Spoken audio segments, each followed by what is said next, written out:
My name is Edward Deckard. I'm here with Belkin here at InfoComm 2023. We are really highlighting right now our secure KVM solutions and secure KM solutions. We're also seeing a great deal of traction with our storage and charging solutions. So if a particular institution, whether it's healthcare, universities, really all of the above, if they have staff that continually need to recharge, we give you a place to efficiently charge up those products.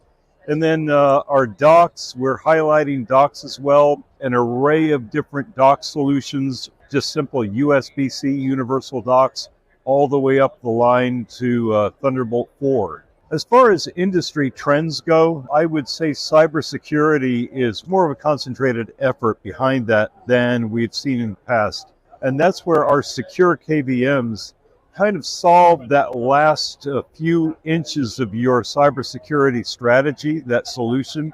We take care of the vulnerabilities that exist on your desktop.